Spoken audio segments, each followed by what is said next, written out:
Akamultan kabajamtoota daawwattoota keenya ITV Afaan Oromoorraa oduuwwan sa'aatii kanaaf qabnu bifa biyyaa keessatti hammachiisuudhaan kutaalee biyyattii guutuurraa akkasumas odeeffannoo biyya alaa itti dabaluudhaan turtii sa'aatii 2:2 qonnee kan isin biraan geenyu ta'a jechuudha eegallee jira.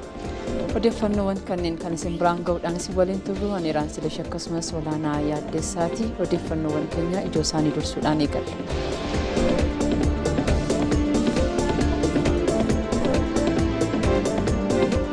Filannoon waliigalaa torbaffaan bilisaa qaqabeessa walabaa fi milkaa'aa akka ta'u ga'een paartilee siyaasaa fi qaamolee dhimmi ilaallatu murteessaa ta'uun isaa ibsame.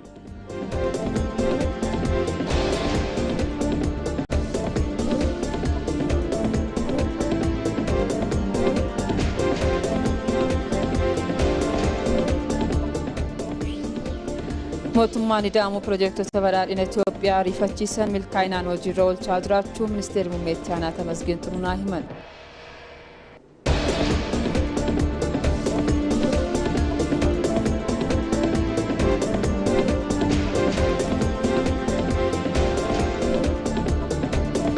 Haroo Haramayaa iddoo ga'umsa turizimii gochuudhaaf hojiin qindaa'aan hojjetamaa jiraachuu biiroon aadaa fi turizimii Oromiyaa beeksise.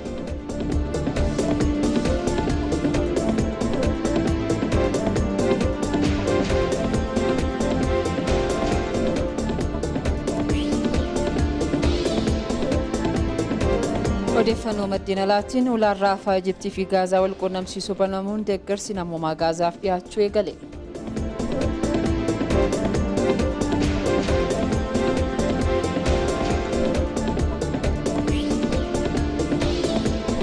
Daawwattoota isaan kunneen ijoowwan oduu keenya marsaa jalqabaatiin boqonnaa jalqabaatiin isin biraan geenyu keessaa isaan ijoodha.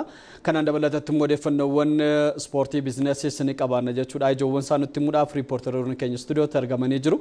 Jalqaba irratti odeeffannoo biizinasii nutti himuudhaaf Asaantii Hasan istuudiyootti argamtee jirti. Asaantii akkam oolte xiyyeeffannoon keenya oduu biizinasii galgala kanaa maalitti fufuu dandeessa? Hayyee heeraan fuulaanaan akka mul'atanii galatoomaa isiniin jecha odeeffannoo bifa biyyaa biizinasii guyyaa har'aa odeeffannoo biizinasii bifa biyyaa guyyaa har'aaf qabannee isinitti hima boodarra bal'inaan daawwattoota keenya biraan kan geenyu ta'a. Isaanis egaa galiin gibiraa akka guddatuuf deeggarsi kafaltoota gibiraaf taasifamu cimee kan itti fufuu akka ta'e ministeerri galiiwwanii beekseera.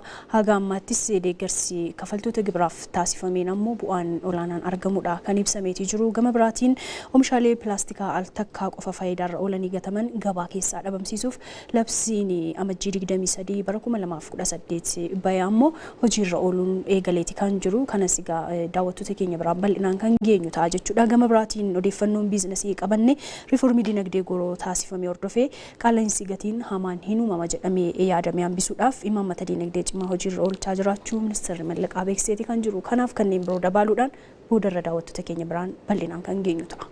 Hayyee galatoomiyaa Asaantii odeeffannoo ispoortii ijoowwan isaanii nutti himuuf Fayyiraa Margaasitti argama. Akkam oolte Fayyiraa maal fa'aa qabattee jirta? Ijoowwan isaaniitti fufuu dandeessa. Galatooma heeraanii fi olaanaan daawwattoonni keenyas akka mul'atanii odeeffannoo ispoortiis kan biyya keessaa fi biyya alaa qindeeffanneeti kan jirru. Odeeffannoo ispoortii biyya keessaatiin taphoonni CB Premier League Itoophiyaa torbee 8ffaan kaleessa goolameeti kan jiru. Keessumaa kilabni naannoo Oromiyaa barana gara liigichaatti guddate Nagallee Arsiin qabxii ajaa'ibaati galmeessaa kan jiru. Kaleessa leenjifannoo gonfateera kana bal'inaan booda sitti deebina. Gama biraatiin immoo Premier League Englandiin kilaboonni waancaaf dorgoman bara kana keessa otoo milkaa'ina hafaniiru jechuudha. Taphoota torbee 20ffaa liigichaa kaleessa taphatamaniin Manchester City fi akkasumas Aston Villaan keessumaa Aston Villaan taphattoota hir'uudha waliin taphateet mo'achuu dadhabee qabxii sadii dhabeeti kan jiru. Qabxii kana immoo bal'inaan qindeeffanneerra booddee itti deebina. Liigichi har'allee itti fuudhaan tapha tokko ni keessummeessaa yookaan immoo tapha taphatamuun kan xumuramu kilaba takkaayyuu tapha 24 dirree isaatti taphateen tapha ammaa taphateen kan hin mo'atamne Sandarlaandii fi Barlee gidduutti kan taphatamu kanas booddarra bal'inaan simbiraan kan geenyu ta'a jechuudha. La Liga Spainiin wal morkiin Real Madridii fi Barcelona hedduu cimeera. Keessumaa kilaboonni lameen amma kukkiitti wal qabateeti kan jiranii qabxii kaleessa galmaa'ee isinitti himna. Liigicha irra xumurama kanarraa isinitti himna jechuudha. Akkasumas seerii Itaaliitiin Inter Milaan garaagarummaa bal'aadhaan liigicha dursaati kan jiru. Odeeffannoo kanaaf kanneen biroo bal'inaan booddarra walitti deebina. Guddaa galatooma lamaan keessan iyyuu gara boodaatti deebitanii bal'ina isaa daawwattoota biraan geessu. Kabajamtoota daawwattoota keenya oduuf odeeffannoon keenya itti fufaa ce'umsa booda oduulee gaggabaaboodhaan kan itti fufnu ta'a. Itoophiyaa EBC'n bakka walitti qabamiinsa yaadaa ta'uudhaan filannoo biyyaalessaa torbaffaadhaaf qophii addaasaa xumureera. paartileen siyaasaa yaadawwan filannoo isaanii kan ittiin qoodan karaa qaroomeenis waltajjii irratti wal falman qabannee dhiyaanna. Itoophiyaan murtee ijoollee isheetiin ni miidhagdi. Boru murteessuudhaan har'a yaaduu haa eegalu. Qophooftanii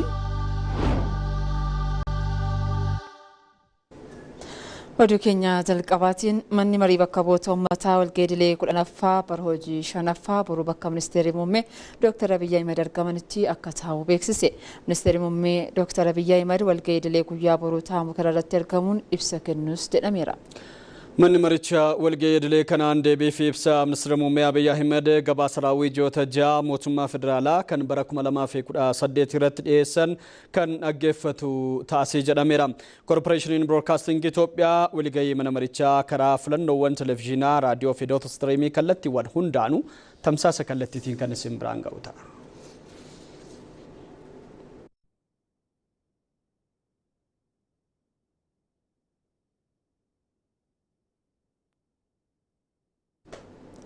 Mootummaan ida'amu piroojektota badhaadhina Itoophiyaa rafiyachiisan milkaanaan hojiirra oolchaa jiraachuu ministeera muummee itti aanaa Tamasgeen Xurunaa himan. Ministeera muummee itti aanaa raawwii hojii ji'oota 6 dhaabbileetti waamamni isaanii ministeera muummeef ta'an 14 gamaggamaniiru. Gamaggamicha irratti haasaa taasisaniin mootummaan ida'amu ijaarsa dhaabbilee akka utubaatti fudhachuudhaan ijaarsa dhaabbilee irratti xiyyeeffachuun hojjechaa jiraachuu isaa dubbatani. Kanaanis dhaabbilee mootummaa hedduu keessatti hojiin riifoormii milkaa'an gaggeeffamaa jira jedhaniiru. Ji'oottan 6 darbanis injifannoowwan gurguddoon kan itti galmaan ta'us eeraniiru. Eebbifamuu hidha haaromsa guddicha Itoophiyaa fi eegalamuu ijaarsa buufata xiyyaara Bishooftuu dabalatee piroojektonni gaazii fi warshaan xiyyaaraa naannoo Somaaleetti eegalaman guddina egeree Itoophiyaaf abdii guddaa ta'uu himaniiru. Maarree milkaa'ina piroojektota gurguddaa kanneen irratti galmaa jiru tarsiimoo cimaa mootummaan badhaadhinaa biyyaaf qabate kan mul'isu ta'uun isaa ibsameera. Raawwiin ji'oota 6 darban galmaanis abdachiisoo ta'uu eeruudhaan hanqinoota turan guutuun injifannoowwan haaraadhaaf qophaa'uu qabnas jedhaniiru. Hooggantuun waajjira ministeera muummee fi ministeerri dhimmoota kaabinee Alamtsaayii Phaawulos gama isaaniitiin coomsa dijitaalaa saffisiisuun dhaabbileen hundi gara tajaajila giddugala tokko masoo bakka seenaniif hojjetamaa jiraachuu isaas ibsani. Inisheetiiviiwwan Itoophiyaan eegalte kanneen akka dijitaal 2030 leenjii kooderoota miliyoona 5 waraqaa nyummeessaa dijitaalaa faayidaa fi riifoormiiwwan biroon akkaataa karoorfamaniin hojiirra oolchuun badhaadhina waaraaf hojjechuun barbaachisaadha jedhan. Kenniinsa tajaajila mootummaa guddisuu fi badhaadhinaaf dandeettii dabalataa uumuuf dhaabbileen itti waamamoo ministeera muummee fakkeenya ta'uu akka qabanis hubachiisaniiru.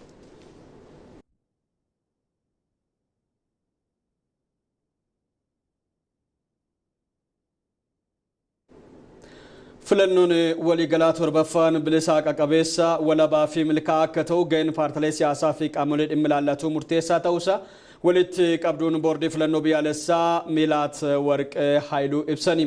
Boordiin filannoo biyyaalessa Itoophiyaa qaamolee dhimmi ilaallatu waliin filannoo waliigalaa torbaffaa ilaalchisuudhaan mari'ateera. Filannoo waliigalaa torbaffaa gaggeessuudhaaf qophii ga'aan taasifamaa jiraachuu walitti qabduun boordichaa Miilaat Warqee Haayiluu ibsaniiru.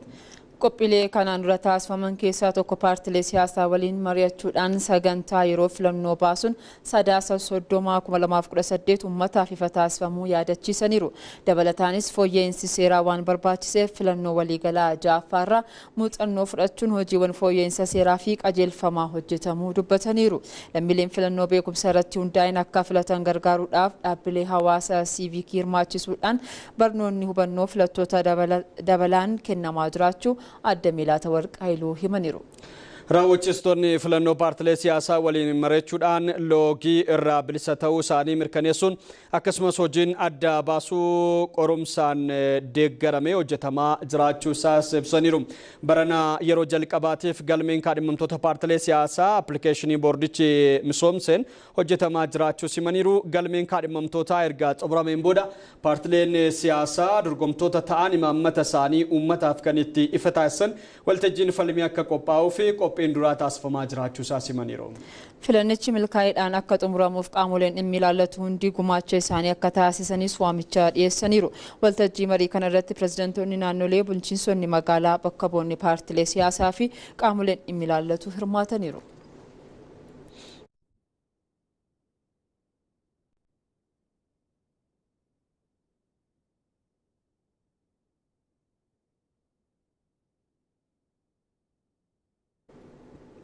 Naannoo Itoophiyaa giddu galeessaatti piroojektonni misoomaa bu'uura fayyadamummaa uummataa mirkaneessaa jiraachuu afyaa'in mana marii naannichaa Faaxee Sirmolloo himani. Manni marii naannoo Itoophiyaa giddu galeessaa walga'ii idilee shanaffaa magaalaa Walqixxeetti taa'u eegaleera. Walga'ii mana marichaan kan jalqabsiisan afyaa'in mana marichaa Faaxee Sirmolloo naannichatti piroojektonni bishaanii, ijaarsa daandiiwwanii fi jallisii fayyadamummaa hawaasaa mirkaneessaa jiraachuu dubbataniiru. Ji'oota ja'an darban naannichatti hojimaata rakkoo furuu diriirsuun qabeenya mootummaa kaayyoo malu qofaaf oolchuun hojiin bu'aa qabeessa hojjetamus dubbataniiru. Gaaffilee bulchiinsa gaarii deebisuu irratti carraaqqiin taasifame bu'aa buusuu simaniiru. Pireezidaantiin naannoo Itoophiyaa giddu galeessaa Indaashaw Xaasoo gabaasa raawwii ji'oota ja'an darbanii dhiyeessaniin naannichatti misooma qonnaa irratti raawwii olaanaan galmaa'uusaas ibsaniiru. Carraa hojii uumuu irrattis bu'aan abdachiisaan galmaa'eera jedhani. Dhaabbilee gidduutti hojimaata qindaa diriirsuun rakkoolee bulchiinsa gaarii furuu irrattis hojiilee hedduun hojjetamuu isaanii Biruktaawit Tagany gabaasteetti.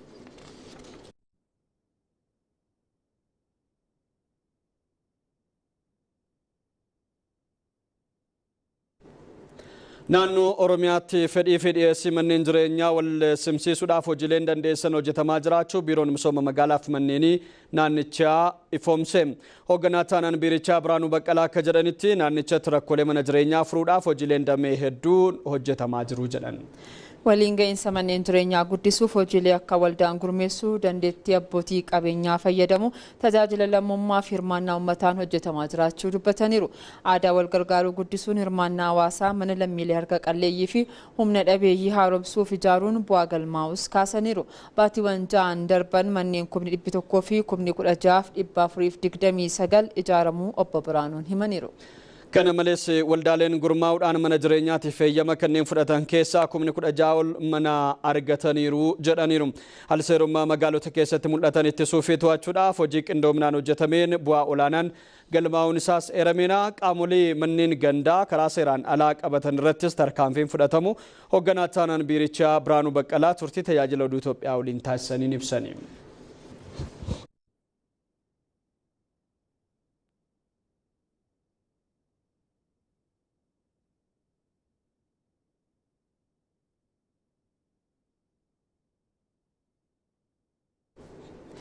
Harammayyaa iddoo ga'umsa turizimii gochuuf hojiin qindaan hojjetamaa jiraachuu biiroon aadaa fi turizimii Oromiyaa beeksise.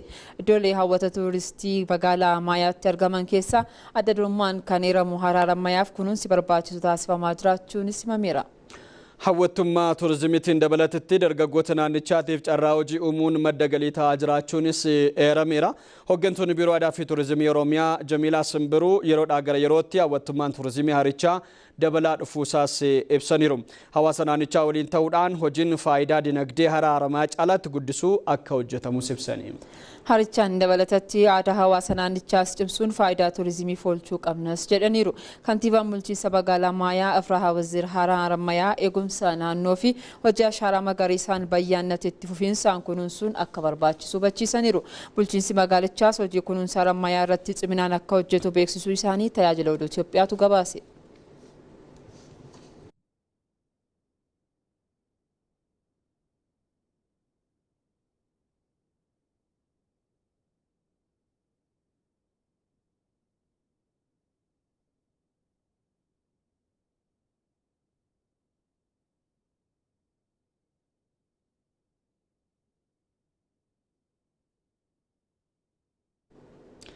ETV Afaan Oromoo odeeffannoo bifa biyyaa hordofuu irratti argamtu kabajamtoota daawwattoota keenya ammoo gara odeeffannoo biyyaa alaatii arganneetti ceeneerra.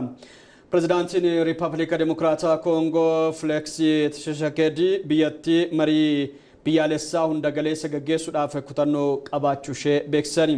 Kallattii xiyyeeffannoo bara 2026 ilaalchisuudhaan haasaa dippiloomaatota biyyattii jiraataniif taasisaniin tokkummaa biyyaalessaa cimsuun rakkoolee mariin furuun xiyyeeffannoo ijoo bara bajatichaa ta'uusaas eeraniiru. Barri haaraan 2026 kun uummata Koongoof bara araaraa akka ta'u kutannoon kan hojjetan ta'uu dubbataniiru. Yaada araaraaf nageenya akkasumas marii biyyaalessaa yaadame milkeessuuf gareelee finciltootaa kutaalee baha biyyattii keessa socho'an akka hirmaatan waamicha dhiyeessaniiru. Haa ta'u malee gareeleen kunneen mootummaa fi caasaalee mootummaa giddugaleessaatiif beekamtii kennuu qabus jedhameera.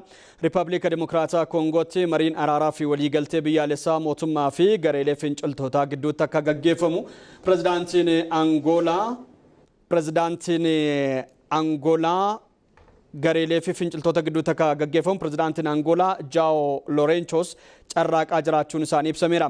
Humnoonni alaa saamicha albuudaa irratti bobba'an walitti bu'insa Koongoo ammeessuu keessatti gahee guddaa gumaachuu isaanii gabaasaaleen garaagaraa ni mul'isu.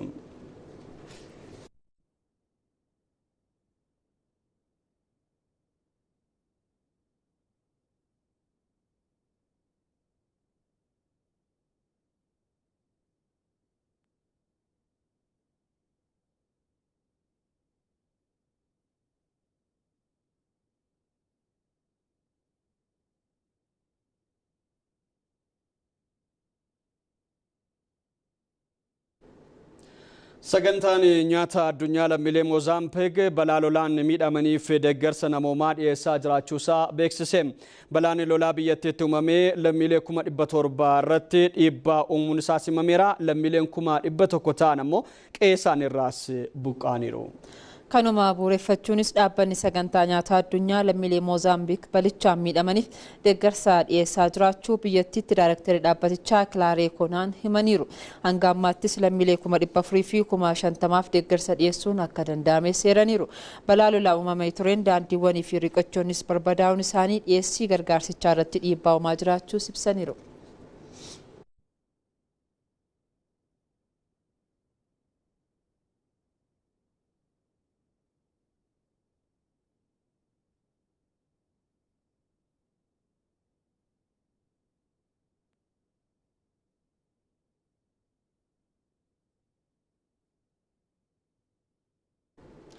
Ulaan Raafaa Ijiptii fi Gaazaa wal qunnamsiisu banamuun deeggarsi namoomaa Gaazaadhaaf dhiyaachuu eegaleera. Ulaan Raafaa waraana Gaazaatiin wal qabatee waggoota lamatti dhiyaataniif humnoota nageenya Israa'eliin cufame akka tures himameera. Haa ta'u malee har'a ganamarraa eegalee banamuun konkolaattonni deeggarsa namoomaa fe'an ulaa Raafaa irraan gara Gaazaa seenaa jiraachuun gabaafameera. Dhiyeessii deeggarsa namoomaan dabalatatti lammiileen dhukkubsatanii fi wallaansa fayyaa barbaadan ulaa kanaan gara Ijiptii akka imalan eeyyamamuun himameera.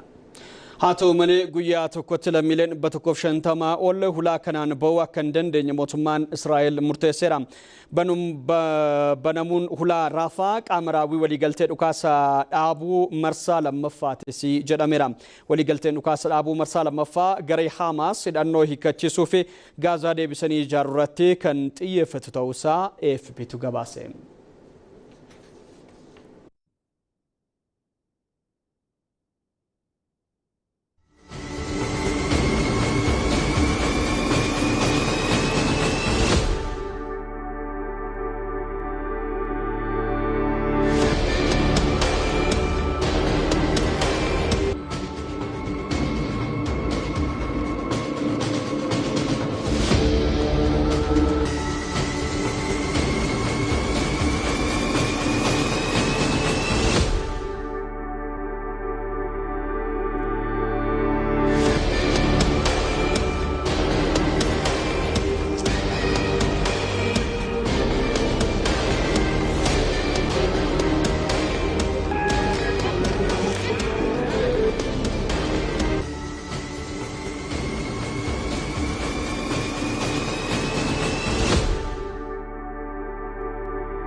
daawwattoota keenya madabareen kan yaatuuti yaatuudhaan immoo miidiyaaleen hawaasaa caalmaadhaan arramaal irratti xiyyeeffatan kan jedhu kan nu biraan ga'u Jamaal Nageessoos dargameera. Akkam waltee Jamaal maal fa'aarratti xiyyeeffattee itti fufuu dandeessa? Akkam waltee Heeraan dhimmoota sadan jajjaboo tokko qabannee dhufneerra dhimmi jalqabaati dhimma biyya keessaa haasofna dhimma biyya keessaa gaafa kaafnu mootummaan Itoophiyaa dhorgaa feestaala yookaan pilaastikaa irratti kaa'uun isaanii yaadatama. Dhorgaan pilaastikaa kun sababa mataa isaatiif akka kaayame ni himama. Kunis dhiibbaawwan garaagaraa biyyee dabalatee namarratti akkasumas bineensota beeyladoota dabalatee dhiibbaa guddaa geessaa jira. Sababa kanaan mootummaan Itoophiyaa dhorgaa feestaala yookaan pilaastikaa oomishuu fi akkasumas qabatanii socho'uu irra kaa'eera. Kun immoo akka addunyaatti dhorgaan kun biyyoota garaagaraa irratti yoo taasifamu ni mul'ata. Biyyuma keenya ollaa keenya Keeniyaa dabalatee biyyoota akka Ruwaandaa, Ugaandaa keessatti dhorgaan pilaastikaa waggaa muraasa dura akka kaayamee fi kunis biyyattiin faalama biyyee, faalama ilma namaa akkasumas faalama bineensotaa fi beelladoota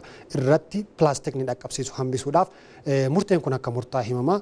Itoophiyaa keessattis dhorgaan kun ji'a keessa jiru kan 23 irraa eegalee namni kamuu pilaastika fayyadamuu akka hin dandeenye, oomishuu akka hin dandeenye, qabatee socho'uus akka hin dandeenye dhorgaan kaa'amee jira. Dhorgaa kana sababa godhachuudhaan lammiileen biyyattii iddoolee garaagaraa keessa jiraatan pilaastika qabatanii socho'aa akka hin jirree fi namoonni seera kana darbuudhaan yookaan cabsuudhaan pilaastika qabatanii socho'anii argaman qixaaxni yookaan adabbiin akka irra kaa'amu himamee jira. Kanaan wal qabatee magaalaa Finfinnee keessa jiraannu magaalaa guddittii biyyattii dabalatee namoonni garaagaraa wanta kanarratti akka haasa'aa jiranii fi miidiyaalee hawaasaa irratti bal'inaan walii qoodaa yoo jiran ni mul'ata.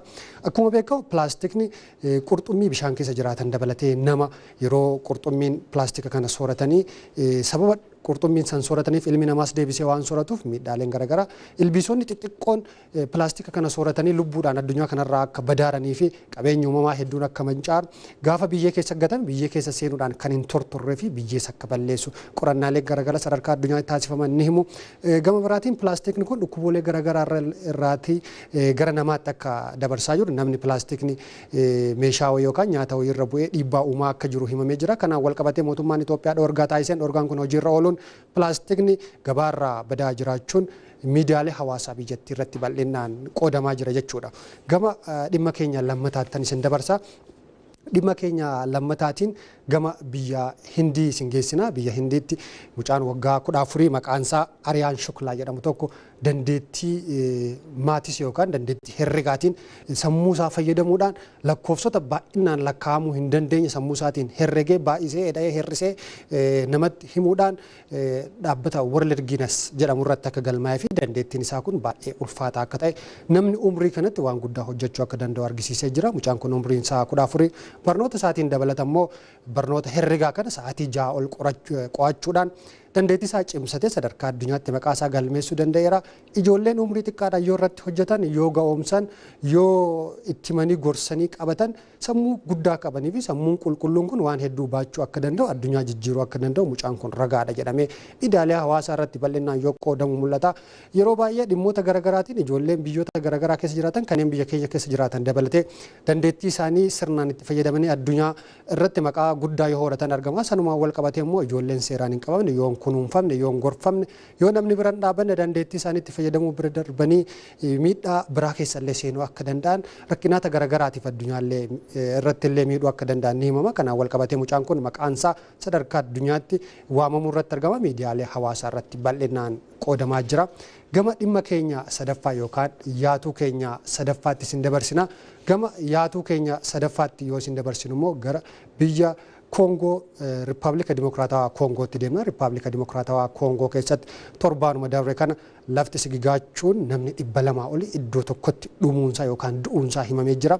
Sababni lafti sigigaateef kun namoonni hedduun naannoo albuuda baasan tokkotti walitti sassaabamanii albuuda yoo baasan mul'ata. Sababa albuuda baasan kanaan roobni hamaan roobuudhaan lafti sigigaatee yookaan lafti citee lubbuun nama 200 oli daa'imman dubartoota dargaggoota akkasumas namoota umriin isaanii ga'eessa ta'e bakka tokkotti dhumanii jiran yookaan du'anii jiran jechuudha. Taateen kun biyyattii keessatti sadarkaa biyya saniitti baay'inaan qoqqoodamaa jiraachuunii fi akkasumas garee riphee lolaa ardi 23 jedhamuu fi mootummaan biyyattii yoo maqaa wal balleessan mul'ata sababa du'aatii kanaan jechuudha. Kanaan wal qabatee taateen kun sadarkaa addunyaatti bal'inaan qoqqoodamaa jira. Kunis du'aatiin lubbuulee uummata Koongoo kana addunyaa irratti baay'inaan qoodamaa jira. Egaa dhimmoonni sadan jajjaboon sadarkaa addunyaatti guyyaa irraa qoodaman kanuma galatooma.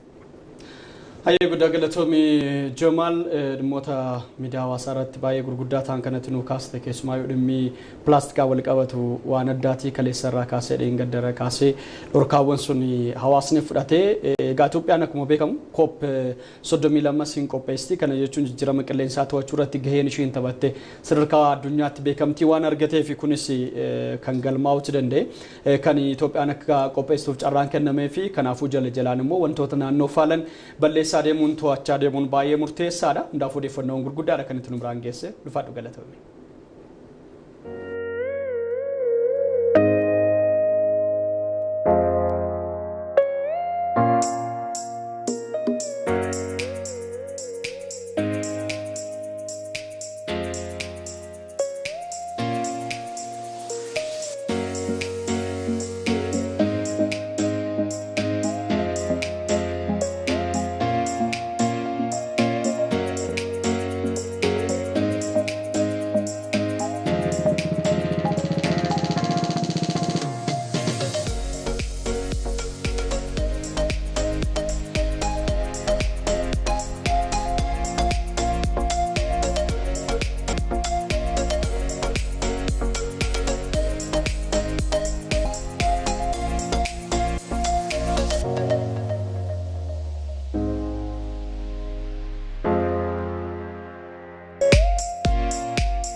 Daawwattoota keenya amma immoo yeroo odeeffannoo biizinasii fi ispoortii bal'inaan isin bira geenyu irra geenye jirra. Duraa duubaan daawwannee walitti adeemna.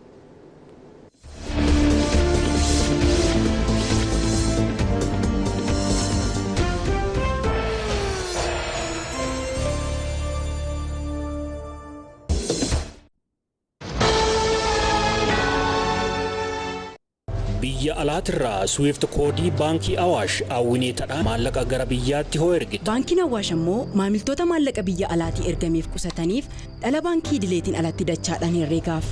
Qabata hojii garaagaraatiin biyya alaa kan jiraattan hoo ta'e. Sharafa maallaqa biyya alaa gara herreega keessaniitti yoo galfattan dhala gammachiisaa ta'e akka argattan quba qabdu. Biyyuma keessa hoo jiraattanis galii keessan sharafa biyya alaatiin kan argattan hoo ta'e. Herreega baankii qabdanitti yookiin herreega haaraa banattanitti maallaqa galfachuu keessaniin faayidaalee hedduu argattu. Kana malees baankiin Awaash Itoophiyaatti bakka bu'aa addaa kan ittiin ta'e peepaaliin dabalatee bakka buutota daddabarsa maallaqaa idil addunyaa baankii keenyaa waliin hojjetan jechuunis Western Union, MoneyGram, Dahabshin, Izramit, Doha Bank, Riyaa, Transfast akkasumas dhaabbilee maallaqa daddabarsitoota kanneen birootirraa maallaqa isiniif ergame damee baankii Awaash kamirraayyuu yoo fudhattanii fi yoo sharafattan sharafa maallaqaa hedduu ittiin argattu. Maallaqa biyya alaarraa isiniif ergame baankii Awaashitti sharafadhaa. Daran ittiin buufadhaa.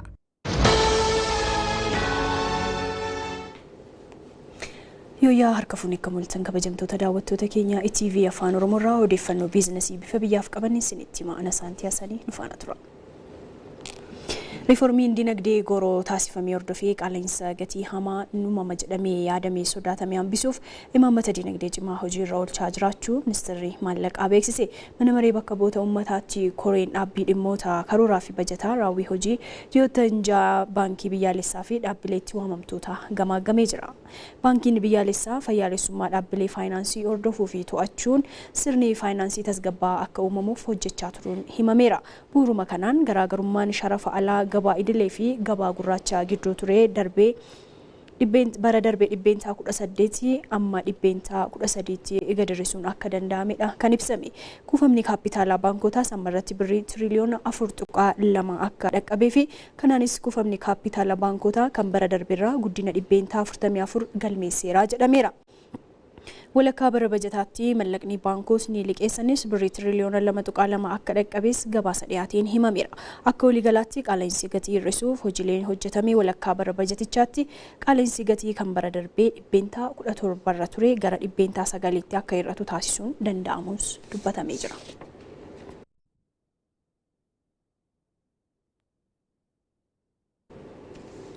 Dhaabbanni inshuraansii Itoophiyaa ji'oottan ja'an darbanitti galii araboonni irraa birrii biiliyoona 13.8 argachuu isaa beeksise. Galii olaanaan kun galii waliigalaa dhaabbatichi bara bajataa darbee argate kan caalu ta'uun himamee jira. Dhaabbatichi walakkaa waggaa keessatti birrii biiliyoona 13.8 argachuuf karoorsee kan ture yoo ta'u raawwii isaas 99.8 raawwachuu ifoomsee jira. Dameen inshuraansiin qooda waliigalaa 45.7 qabaachuunis damichaan adda durummaan isaa itti fufsiisaa jira jedhamee jira. Hojii raawwachiisaan dhaabbatichaa Abeel Taaddasaa akka ibsanitti waggoottan 50 darbanitti dhaabbatichi inshuraansii kafaluun cinaatti tajaajila kennuun beekamtii olaanaa horateera. Yeroo ammas muuxannoo gabbataa qabuu fi sirna dijitaalaa hojiirra oolchuun tajaajila isaa daran si'ataaf taasisuuf riifoormiiwwan garaagaraa geggeessaa jiraachuus beeksisaniiru.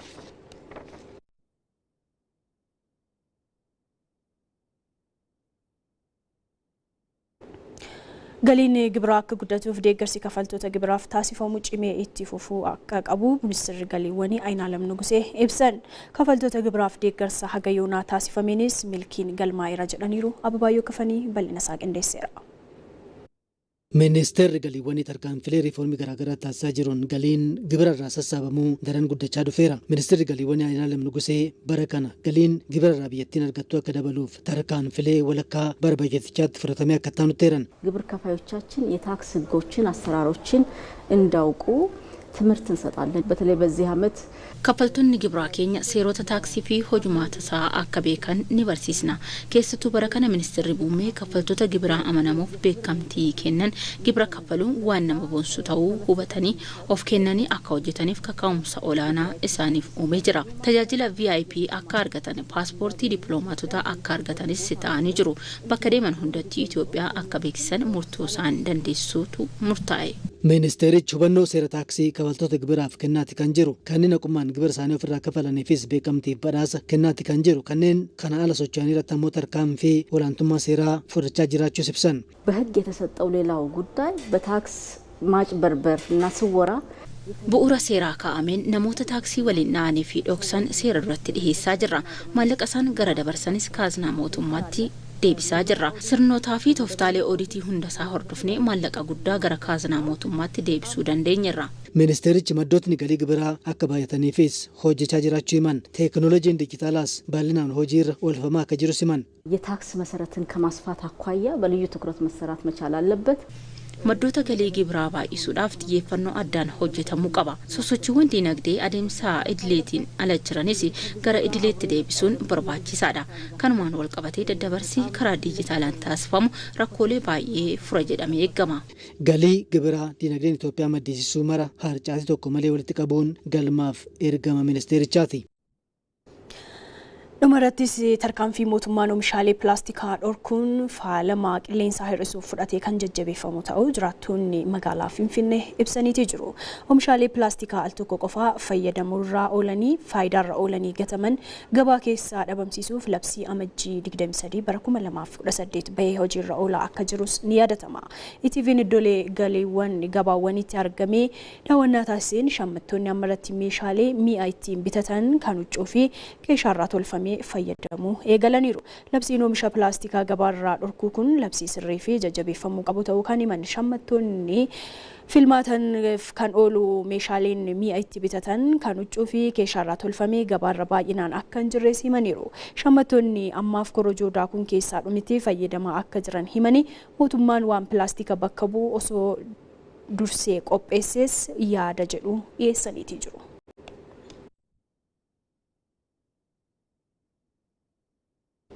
Daawwattoota kunneen odeeffannoo biizinasii bifa biyyaa guyyaa har'aaf qabannedha. Waan nu daawwattaniif galatooma.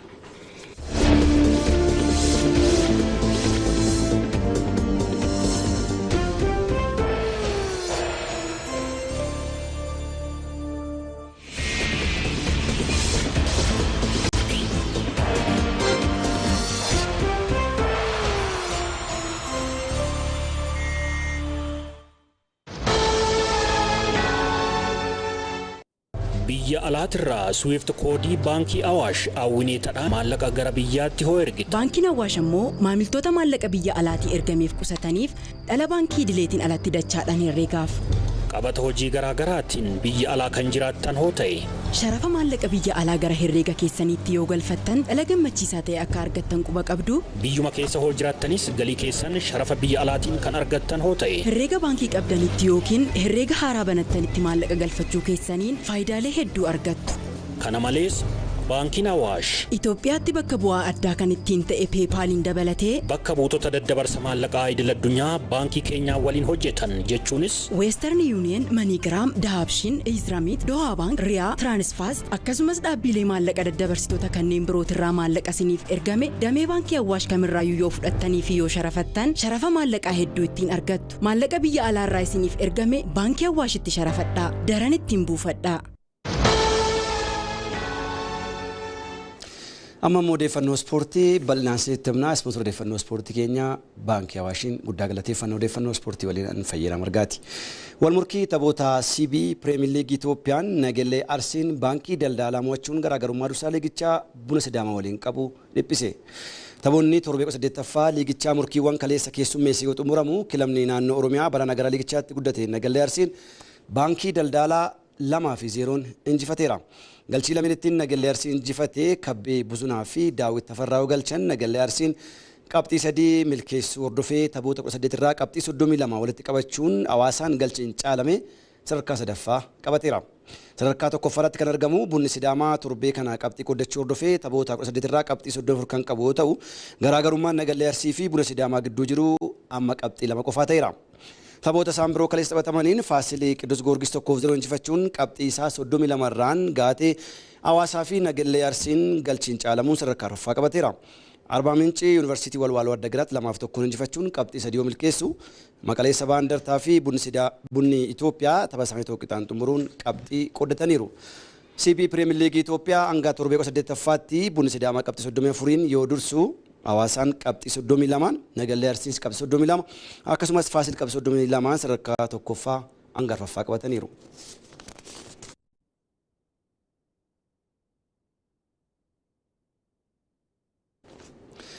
Premier League England torbee 24ffaan Manchester United yoo injifatu Cityin qabxii qoddateera. Aston Villaan immoo deeggartoota duratti Brentfordiin mo'atameera. Tolasaa Bayyana. Cityin London dhaquun Tottenham Hotspur wajjin goolii 2-2 wal qixa ba'e. Baroota dorgommii Atsaanaanitti kilaboota gareen Pep Guardiola Manchester Cityin sodaatu keessaa tokko Tottenham. Tottenham bara wal dorgommii kanas Premier Leaguichaan ga'umsa gadaanaa irratti argamus kaleessa galgalas garuu Manchester City wajjin wal qixa ba'eera. Isayyuu goolii 2-0 durfamaa boqonnaa erga ba'e booda. Cityin goolii Ryan Sherkin daqiiqaa 11ffaatti galcheen dursuu jalqabe. Sherkin kubbaa Erling Haaland dhiiteef gara goolitti jijjiiruun goolii Man Cityf galche sagalee gaateera. Juma dabre kanas garichaaf kan mallatteesse Antoine Semenyonis daqiiqaa 44ffaatti goolii lammataa galchuun ol utaalee ofirra garagaruun haala addaan gammachuusaa ibsate. Ta'us garuu gammachuu fi olaantummaan warra Manchester City boqonnaa booda ittiin fufne. Dominic Solanken ga'umsa cimaan gooliiwwan 2 galchuun garee kaaba Londanitti gammachuu deebise. Daqiiqaa 70ffaattis kubbaa Gallagher fageenya irraa dhiiteef Donnarumma irra dabarsee haala hawwataan galchuun 2-2 xumurame. Kanaanis Manchester City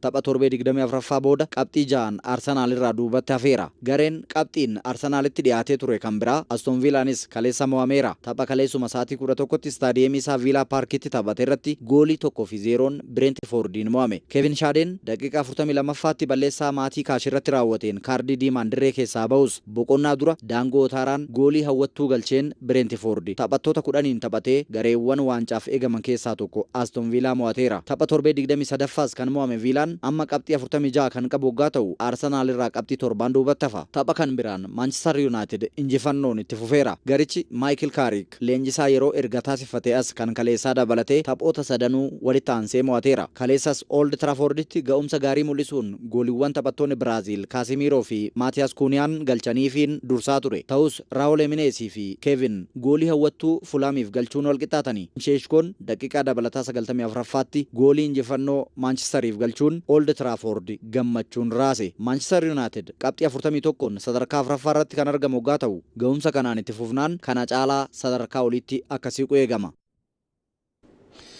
Walmorkiin Premier League England torbee 24ffaan tapha tokkichaadha taphatamuun xumura argata. Torbeen 24ffaa kan xumuramu tapha har'a halkan sa'a 5 irraa eegaluun Barleen gara Stadiyeemii of Laayititti imaluun Sandarlaandii waliin taphatuuni. Taphni kun tapha kilaboota lameen barana gara liigichaatti dhufan jidduutti taphatamu yoo ta'u, Sandarlaandii taphoota 23 irraa qabxii 33 walitti qabachuun sadarkaa 11ffaa qabateera. Sandarlaandii tapha kanarraa qabxii 3 kan argatu yoo ta'e, carraa sadarkaa 8ffaa kan qabatu ta'a. Murkii Pirimeer Liigii Ingilaand hanga torbee 20ffaatti kilabni dirree irratti mo'amne Sandarlaandii qofaadha.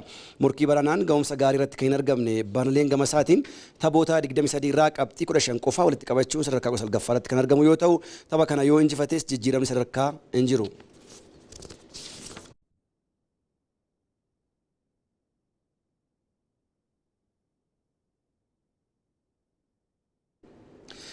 La Liga Spain torbee 22ffaan Real Madrid injifachuun garaagarummaa dursaa liigichaa Barcelona waliin qabu gara qabxii tokkootti dhiphise. Kaleessa dirreesaa Stadio Bernabeu irratti Rayo Vallecano waliin kan taphate Real Madrid 2-1 injifachuun qabxii 3 kan milkeesse. Vinicius Junior fi Kylian Mbappeen galchii lameen ittiin Real Madrid mo'ate yoo galchan, Jorge de Frutos immoo galchii Rayo Vallecanoon mo'amuu jalaan oolchine galcheera. Real Madrid taphicha irraa qabxii 3 argachuu hordofee taphni idilee goolawame hanga daqiiqaa dabalataa 10tti eeguuf kan dirqame yoo ta'u, gama Rayo Vallecanoon taphattuun lama balleessaa hojjetaniin kaardii diimaan dirree keessaa ari'amaniiru. Taphicha irraa qabxii 3 kan argate Real Madrid taphoota 22 irraa qabxii 54 walitti qabachuun Barcelonaan qabxii tokko qofaan caalamee sadarkaa lammaffaa cimsateera.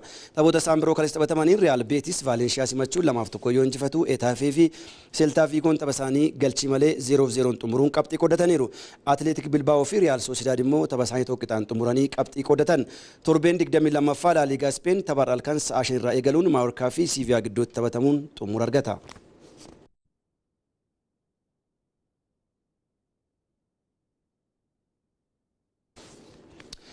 Seeree Itaalii torbee 23ffaan Inter Miilaa fi Juventus morkattoo isaanii yoo injifatan Atalantaan qabxii qoodateera. Dirree isaan alaa Krimoonis waliin kan taphate Inter Miilaan 2-0 injifachuun qabxii 3 milkeesseera. Galchiittiin Inter Miilaan injifate Lautaro Martinezii fi Zilinskii yoo galchan, Inter Miilaan taphicharraa qabxii 3 argachuu hordofee taphoota 23 irraa qabxii 55 walitti qabachuun seeree garaagarummaa qabxii 8tiin dursuu itti dhufeera. Tapha liigichaa torbee 23ffaa isa biroo kaleessa taphatameen Juventus dirreen alaa Paarmaa waliin morkachuun 4-1 injifateera. Juventus taphicharraa qabxii 3 argachuu hordofee taphoota 23 irraa qabxii 45 walitti qabachuun dursaa liigichaa Inter Miilaan irraa qabxii 10 fagaatee sadarkaa 4ffaa qabateera. Dirree isaan alaa Como waliin kan taphate Atalantaan tapha isaanii galchii malee xumuruun qabxii qooddatu, Torinoon immoo Lichee 1-0 mo'ateera. Torbeenii 23ffaa Seeree Itaalii tapha tokkicha har'a halkan sa'a 5 irraa eegalee Udinizee fi Roomaa gidduutti taphatamuun xumura argata.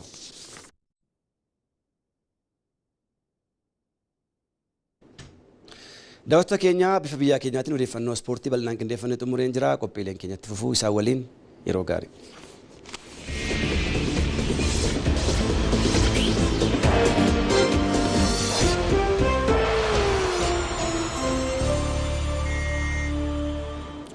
Daawwattoota dhiyeessitoota odeeffannoo biizinasii fi ispoortii lamaanuu guddaa galateeffannaa raagaala qilleensaa irra geenyee jirra. Magaalonni gurguddoon biyyattii keessatti argaman guyyoota lamaanitti aanan haala qilleensaa akkamii keessummeessu kan jedhu waliin haa daawwannu.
Hayyee bifa biyyaa boqonnaa jalqabaa xumurarra geenye jirra kabajamtoota daawwattoota keenya goola boondura galu dhukaa oduu keenya marsaa lammaffaatiin dhimmi nuun xiyyeeffannoodhaan irra simbiraan geenyu dhimma anniisaa haaromfamaati.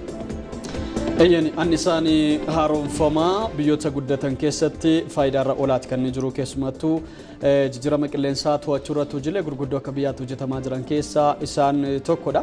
Anniisaa haaromfamaa irratti xiyyeeffatamee yeroo hojjetamu jijjiiramni qilleensaa ni to'atama akkasumas immoo faalama qilleensaa ittisuu irrattis gahee guddaadha kan inni qabu. Kanaaf Itoophiyaan wantoota faalama qilleensaa hir'isuu danda'an baay'ee isaa irratti xiyyeeffattee bu'aa guddaas argattee jirti. Keessumaa yoo ashaaraa magariisaa akkasumas immoo maddi humna qilleensa irraa argamuu fi biyyattiin irratti xiyyeeffattee hojjechaa jirtu.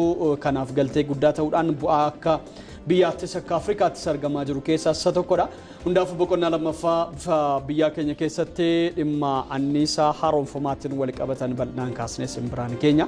Marsaa jalqabaatiin odeeffannoon keenya bifa biyyaa kanumaan golabamee jira. Heeraan Silashii Olaanaa yaaddessaa turre daqiiqaawwan muraasa booda odeeffannoo bal'aa qabannee isaa tokkotti boqonnaa lammaffaadhaan walitti deebina. Turtii gaarii.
keessummaa baargamaa affeerannee jirra. Galatooma bagana gaannoo eddan. Dhimma dantaa biyyoolessaa fi ejjennoo siyaasaa gargar bahamee akka ilaalamuu qabu. Fedhii biyyoolessaa biyyaa fuuldura dhaabbachuun mootummaa mormuu godha. Yeroo faana kan jijjiiramu moo seenessa walitti dhufee waliin ijaaree otoo hin qabaatiin biyyi kun amma kana gama sanaan carraa guddaa qabdi. Amanamummaa isaanii dhabuu qofaa otoo hin ta'in dhaloota dantaa biyya isaa irratti fayyadamee teeknooloojii otoo naan jettee xinnoo dijitaal dippiloomaasiitiin firaankofoonii kan ta'an Afrikaa keessatti biyyoonni baay'een jiru. Kanaa olitti maaltu hojjetamuu qaba jettame? Mootummaan abdii guddaa nurraa qaba ture, nus abdii guddaa mootummaa irraa qabna turre. Hariiroon hawaasa diyaaspooraa fi mootummaa biyyi sun akka diina isaa taate itti lallabamaa waan guddateef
Saatii tokko odeeffannoo bifa biyyaa marsaa lammaffaa simbiraan keenya amma seeraan silashii akkasumas olaanaa yaaddeessaa si waliin turra odeeffannoo bifa biyyaa keenya marsaa lammaffaa si joowwan isaanii dursuudhaan eegalla.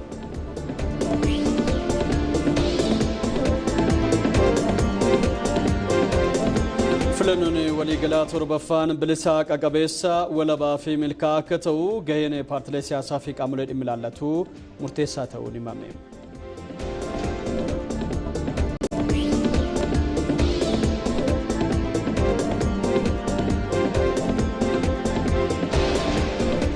mootummaan ida'amuu piroojeektota badhaadhina Itoophiyaa riifachiisan milkaa'inaan hojiirra oolchaa jiraachuu ministeerri muummee itti aanaa Tamasgeen Xurunaa himan.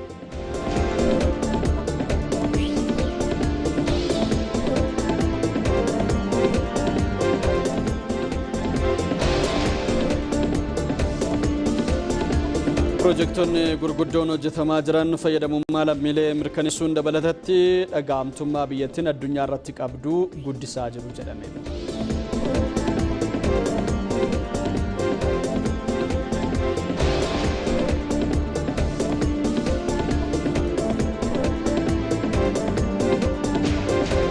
odeeffannoo maddeen alaatiin sagantaa nyaataa addunyaa lammiilee Moozaambiik balaa lolaan miidhaman 400,000 oliif deeggarsa namoomaa dhiyeessuu beeksise.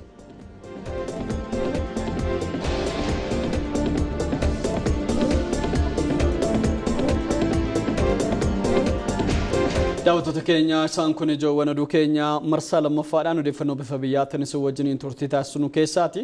Egaa akkuma jalqaba kaasne immoo dhimma humna haareffamaatiin walii qabsiisee ajandaa keenya marsaa lammaffaa keessatti kan qabannedha. Keessumaa Itoophiyaan jijjiirama qilleensaa to'achuudhaan sadarkaa addunyaatti beekamtii guddaa argachaati kan ishiin jirtu. Kanaaf immoo humna jijjiiramaa yookaan immoo humna haaromfamaa fayyadamuun murteessaadhaan kun ajandaa keenya galgala kanaati. Daawwattoota keenya nu wajjin turaa isiniin jenna. Ce'umsa booda kallattiidhaan gara oduu gaggabaaboo qabanneetti jenna. ኮርፖሬሽኒን ብሮድካስቲንግ ኢትዮጵያ ኢቢሲን bakka walitti qabamiinsa yaadaa ta'uudhaan filannoo biyyaalessaa torbaffaadhaaf qophii addaasaa xumureera.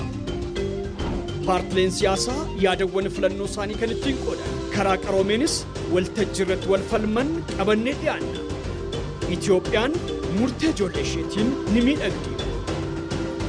Bor murteessuudhaan har'a yaaduu haa eegalu. Qophooftanii daawwattoota keenya odeeffannoo keenya marsaa lammaffaa gaggabaaboo dursuudhaan simbiraan keenya oduu keenya jalqabaatiin manni marii bakka bu'oota uummataa walga'iilee 10ffaa bara hojii 5ffaa boru bakka ministeerri muummee Abiyyi Ahimad argamanitti akka taa'u beeksise.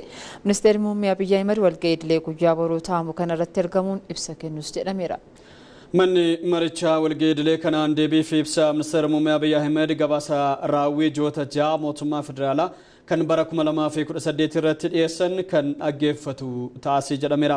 Korporeeshiniin Broadcasting Itoophiyaa walgahii mana marichaa karaa filannoowwan televezyiinaa, raadiyoo fi doot istiriimii kallattii hundumaanuu kan isin biraan ga'u ta'a jechuudha.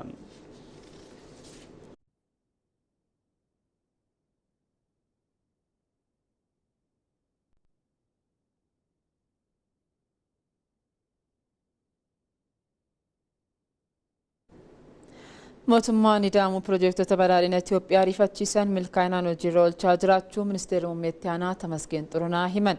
Ministeera muummee itti aanaan raawwii hojii ji'oota 6 dhaabbileetti waamamni isaanii ministeera muummeef ta'an 14 gamaggamaniiru. Gamaggamicha irratti haasaa taasisaniin mootummaan ida'amuu ijaarsa dhaabbilee akka utubaatti fudhachuudhaan ijaarsa dhaabbilee irratti xiyyeeffachuun hojjechaa jiraachuu isaa dubbataniin kanaanis dhaabbilee mootummaa hedduu keessatti hojiin riifoormii milkaa'an gaggeeffamee jira jedhaniin. Ji'oota 6 darbanis injifannoowwan gurguddaan kan itti galmaan ta'uu eeranii eebbifamuu haaromsa guddicha Itoophiyaa fi eegalamuu ijaarsa buufata xiyyaaraa Bishooftuu dabalatee piroojektonni gaazii fi warshaan xaa'oo naannoo Somaaleetti eegalaman guddina egeree Itoophiyaaf abdii guddaa ta'uu himaniiru. Milkaa'ina piroojektota gurguddaa kanneen irratti galmaa jiru tarsiimoo cimaa mootummaan badhaadhinaa biyyaaf qabate kan mul'isu ta'uu isaas ibsani. Mootummaan raawwiin ji'oota 6 darbanii galma gahinsa abdachiisaa ta'uu eeruudhaan hanqinoota turan guutuudhaan injifannoowwan haaraadhaaf qophaa'uu qabnas jedhaniiru. Hooggantoonni waajjira ministeera muummee fi ministeerri dhimmoota kaabinee Alamtsaayii Phaawulos gama isaaniitiin ce'umsa dijitaalaa saffisiisuun dhaabbileen hundi gara tajaajila giddugala tokkoo masooba seenaniif hojjetamaa jiraachuus eeraniiru. Inisheetiiviiwwan Itoophiyaan eegalte kanneen akka dijitaal 2030 leenjii koodaroota miliyoona 5 waraqaa eenyummeessaa dijitaalaa faayidaa fi riiformiiwwan biroon akkaataa karoorfamaniin hojiirra oolchuun badhaadhina waaraaf hojjechuun barbaachisaadha jedhan. Kenniinsa tajaajila mootummaa guddisuuf badhaadhinaaf dandeettii dabalataa uumuuf dhaabbileen itti waamamuu ministeera muummee fakkeenya ta'uu akka qabanis hubachiisaniiru.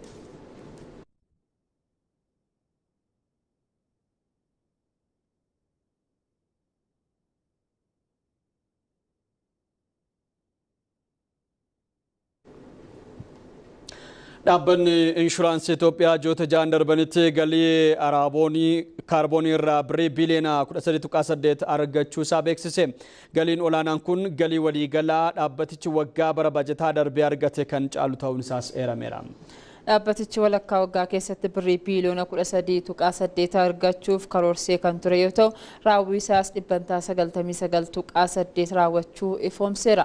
Damee inshuraansiin qooda waliigalaa 45.7 qabaachuunis damichaan adda durummaa itti fufsiisaa jira jedhameera. Hojii raawwachiisaan dhaabbatichaa Abel Taaddasee akka ibsanitti waggoota 50 darbanitti dhaabbatichi inshuraansii kaffaluun cinaatti tajaajila kennuun beekamtii olaanaa horateeras jedhame. Yeroo ammaas muuxannoo gabbataa qabuu fi sirna dijitaalaa hojiirra oolchuun tajaajila isaa daran si'ataa taasisuudhaaf riiformiiwwan garaagaraa gaggeessaa jiraachuu isaas beeksiseera.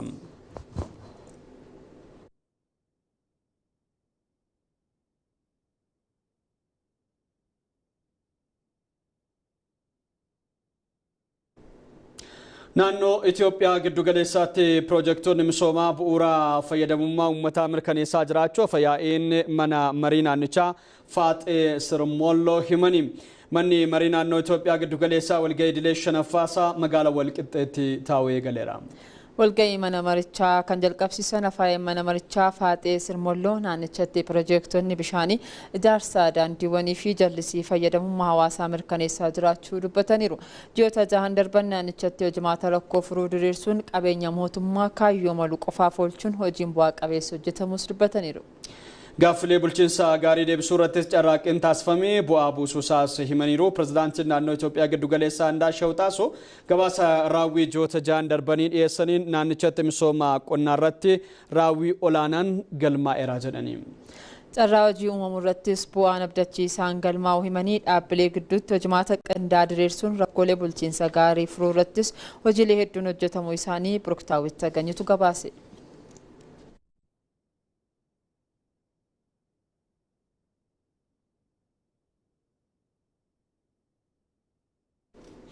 Naannoo Oromiyaatti fedhii fi dhiyeessii manneen jireenyaa wal simsiisuudhaaf hojiileen dandeessan hojjetamaa jiraachuu biiroon misooma magaalaa fi manneenii naannichaa beeksiseera.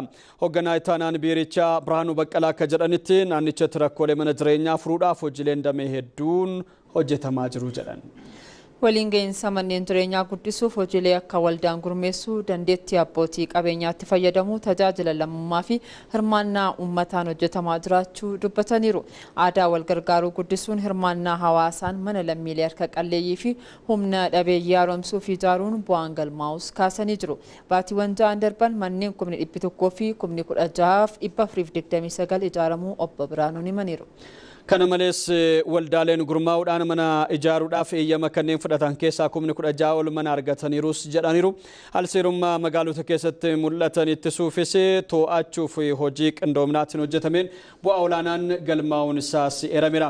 Qaamoleen manneen gandaa karaa seeraan alaa qabatan irrattis tarkaanfiin fudhatamu hoogganaa itti aanaan biirichaa Birhaanuu Baqqalaa turtii tajaajila oduu Itoophiyaa wajjin taasisaniin beeksisaniiru.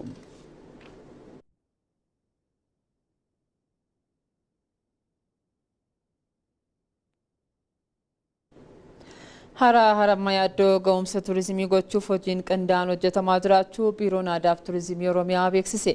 Iddoolee hawwata turistii magaalaa Ammayyaatti argaman keessaa adda durummaan kan eeramu harri Harammayyaaf kunuunsi barbaachisu taasifamaa jiraachuunis himameera. Hawwattummaa turizimiitiin dabalatatti dargaggoota naannichaatiif carraa hojii uumuun madda galii ta'aa jiraachuunis eerameera. Hooggantuun biiroo aadaa fi turizimii Oromiyaa Jamiilaa Simbiruu yeroodhaa gara yerootti hawwattummaa turizimii harichaa dabalaa jiraachuu ibsanii jiru. Hawaasa naannichaa waliin ta'uudhaanis hojiin faayidaa dinagdee hara Harammayyaa caalaatti guddisuuf karoorfamee itti fufaa jedhani. Harichaan dabalatatti yaada hawaasa naannichaa cimsuun faayidaa turizimiif oolchuu qabnaas jedhaniiru. Kantiibaan bulchiinsa magaalaa Ammayyaa Ifraa Waziir hara Harammayyaa eegumsa naannoo fi hojii ashaaraa magariisaan bayyaannatti itti fufiinsaan kunuunsuun akka barbaachisu hubachiisaniiru. Bulchiinsi magaalichaas hojii kunuunsa Harammayyaa irratti ciminaan akka hojjetu beeksisuu isaa tajaajila oduu Itoophiyaatu gabaase.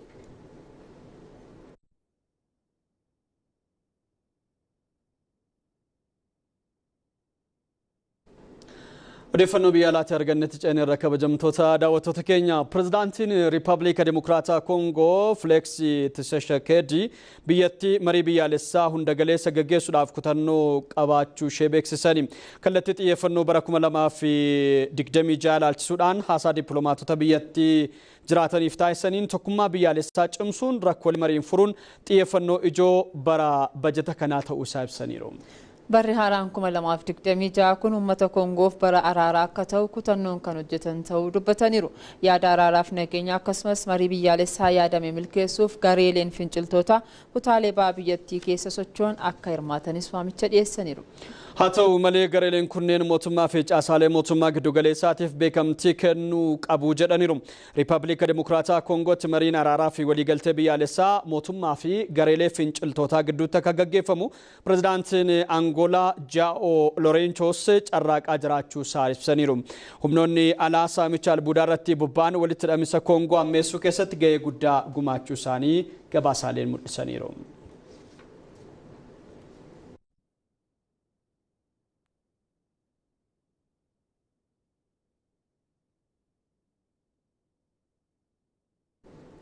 Sagantaa nyaataa addunyaa lammiilee Moozaambiik balaa lolaan miidhamaniif deeggarsa namoomaa dhiyeessaa jiraachuu beeksise.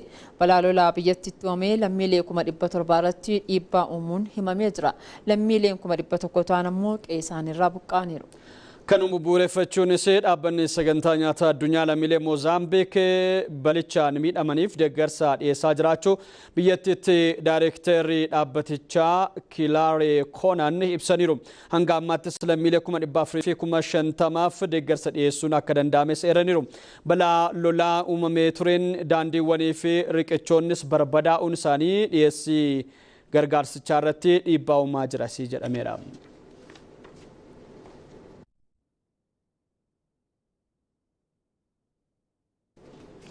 Hulaan Raafaa Ijiptii fi Gaazaa wal quunnamsiisuu banamuun deeggarsi namoomaa Gaazaaf dhiyaachuu eegale.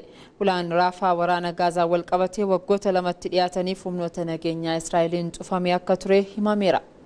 haa ta'u malee har'a ganamarraa eegalee banamuun konkolaattonni deeggarsaa namoomaa fe'an hulaaraa faarraan gara Gaazaa seenaa jiraachuun isaanii ibsame. Dhiyeessii deeggarsa namoomaatiin dabalatatti lammiileen dhukkubsatanii fi wal'aansa fooyya'aa barbaadan hulaa kanaan gara Ijipti akka imalan eeyyamamuun isaas ibsameera. Haa ta'u malee guyyaa tokkotti lammiileen 150 ol hulaa kanaan ba'uu akka hin dandeenye mootummaan Israa'el murteesseera. Banamuun hulaa raafaa qaama raawwii waliigaltee dhukaasa dhaabuu marsaa lammaffaatiis jedhameera. Waliigaltee dhukaasa dhaabuu marsaa lammaffaa garee Haamaas hidhannoo hiikkachiisuu fi Gaazaa deebisanii ijaaruu irratti kan xiyyeeffatu ta'uu AFPtu gabaase.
Hayya kabajamtoota daawwattoota keenya ITV Afaan Oromoo daawwachuu irratti argamtuun filattaniin wajjin waan turtaniif guddaa galatoomaa isiniin jenna. Itti fufna ajandaa keenya jalqabaatti ceenee jirra. Dhukooduu keenyaatiin dhimma humna haaromfamaatiin wal qabatan yookaan immoo anniisaa haaromfamaa irratti xiyyeeffanna.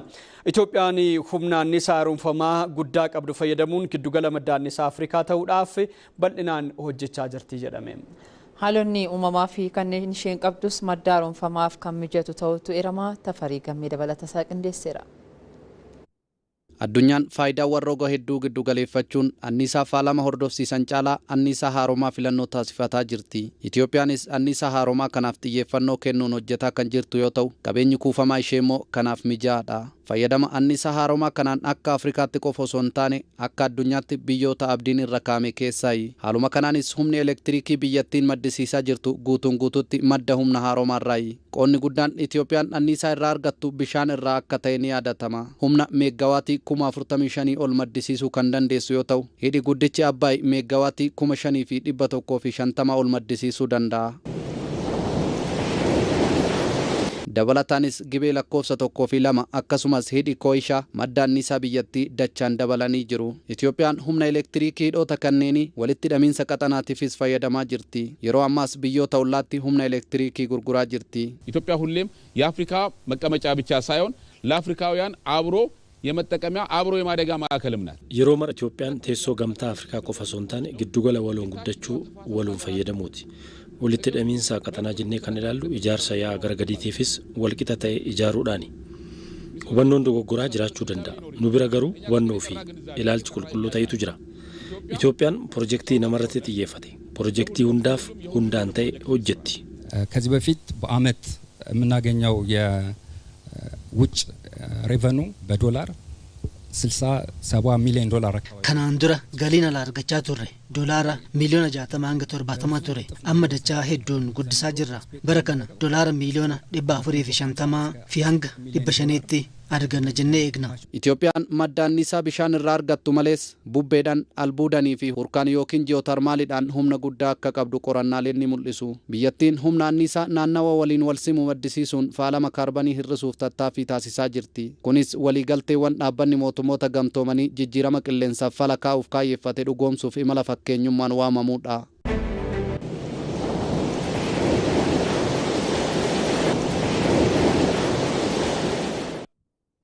filannoo biyyaalessaa torbaffaadhaaf qophii addaasaa xumureera. Paartileen siyaasaa yaadawwan filannoo isaanii kan ittiin qoodan karaa qaroomeenis waltajjii irratti wal falman qabannee dhiyaanna. Itoophiyaan murtee ijoollee isheetiin ni miidhagdi. Daawwattoota keenya itti fufnee jirra. Ammas odeeffannoowwan keenya dhimmoota filannoon wal qabataniin immoo itti fufna. Filannoon waliigalaa torbaffaan bilisaa qaqqabeessa walabaa fi milkaa'aa akka ta'u ga'een paartilee siyaasaa fi qaamolee dhimmi ilaallatu murteessaa ta'uun isaa ibsame. Boordiin filannoo biyyaalessaa qaamolee dhimmi ilaallatu waliin filannoo waliigalaa torbaffaa ilaalchisuun mari'atee jira. Mangistuu Akkuma.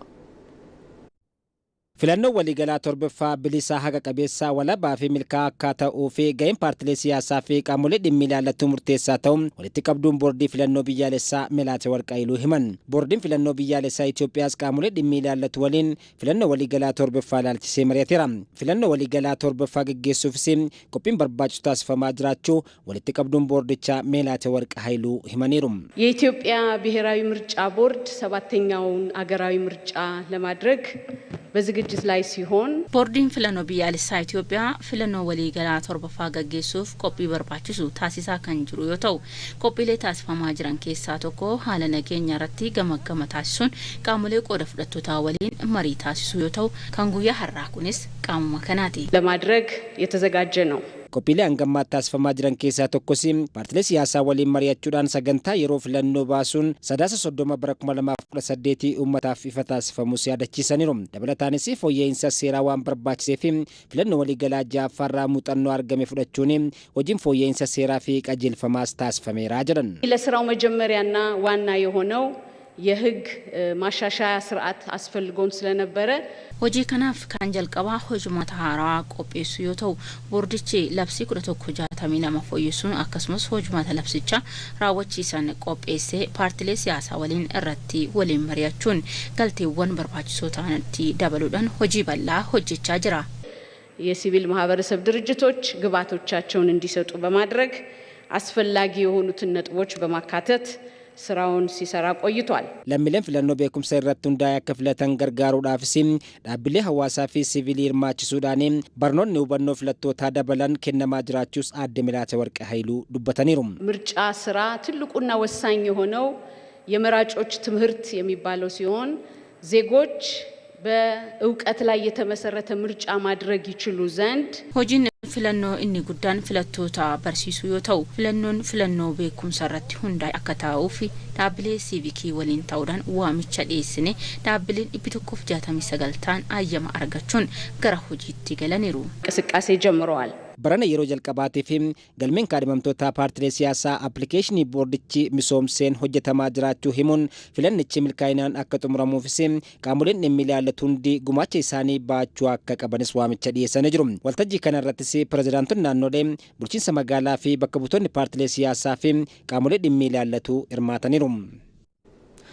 Itoophiyaan piroojektota gurguddoo akka biyyaatti hojjetamaa jiran bu'aa fayyadamummaa lammiilee biyyattiif kennaniin dabalatatti dhagaamtummaa biyyattiin addunyaa irratti qabdus guddisaa jira jedhame. Kutannoo fi cichoominni Itoophiyaan misoomaalee gurguddoo irratti agarsiifte biyyoota biroofis fakkeenya ta'uun kan eeramudha jedhan ogeessa saayinsii fi hariiroo idil-addunyaa Bilisummaa Biraanuu. Bu'aawwan qabatamaan galmaan kanneen caalaatti cimsuun piroojektota fayyadamummaa fi tokkummaa biyyaalessaa cimsan irratti xiyyeeffatamu akka qabus dhaamaniiru. Babeetta Shooma. Itoophiyaan piroojektota gurguddoo faayidaa biyyaalessaa mirkaneessan hojjetaa jirti. Kan hojjetamanii tajaajila kennu eegalan irraa immoo lammiileen fayyadamaa jiru. Piroojektonni kunniin bu'aa kallattiin lammiileef buusaniin dabalatatti dhagaamtummaan biyyattiin addunyaa irratti qabdus guddisaa jiru. Hojiileen ispeeshaalii meegaa piroojeektii warra jedhaman hidha haaromsaa xumuruu kanneen akka gaaza baasuu kanneen biroo warshaa xaa'oo jalqabuu kuni hojii dippiloomaasii biyyaa fooyyessuu bira darbee tokkummaa biyyaa sameenti akka simintootti kan wal qabsiisuu danda'u keessaa tokko. Yeroo darbee yaadatte yoo ta'e yeroo hidhi haaromsaa eebbifamu namoonni mormituus haa ta'u warri deeggarus namni mooshiiniidhaan yaada isaanii ibsan hin jiru. Maalirraa ka'a piroojeektiin kun tokkummaa biyyoolessaa guddaa ta'e fuulduratti tarkaanfachiiseera. Ilaalcha gaarii nu uumeera. Tokkummaan keenya akka cimu godheera kan jedhurraa ka'a. warshaa xaa'oo jalqabuun fa'a. Warshaa xaa'oo jalqabuun tokkummaa biyyoolessaa baay'ee cimsuu bira darbee of danda'uudha. Of danda'uun immoo dippiloomaatikaali hiika guddaa qaba. Kutannoo fi cichoominni Itoophiyaan misoomaalee bu'uuraa gurguddaa kanarratti agarsiistes biyyoota birootiif fakkeenya ta'uun eeramaa jiru. Gama biraatiin kooriidar diiviloopimeent maal fidee paarlaamaa Afrikaa irratti otoo nafiin magaalaa Yuuroop jirtu keessa tokko akka dorgomtuu taasisee jira jechuudha Finfinnee. Kun Finfinneen destineeshinii filatamtu Hoorn Afrikaa akka taatu, dippiloomatik haabii akka taatu, akka ispeeshaalii koob sartiituun asitti akka godhamu kan godhameef.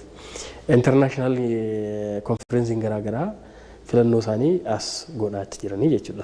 Hearing no objections, it is so decided.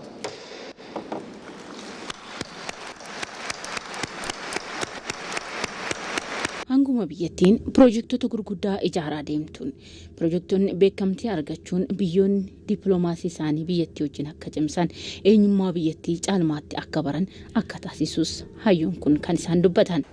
Dippiloomaasii fooyyessuu jechuun duraan addunyaan akkuma dhiyoo pirezidaantiin Ameerikaa haasaa turanitti hidhi Naayil yookaan Abbaay kan Gibsii qofaa se'aa ture.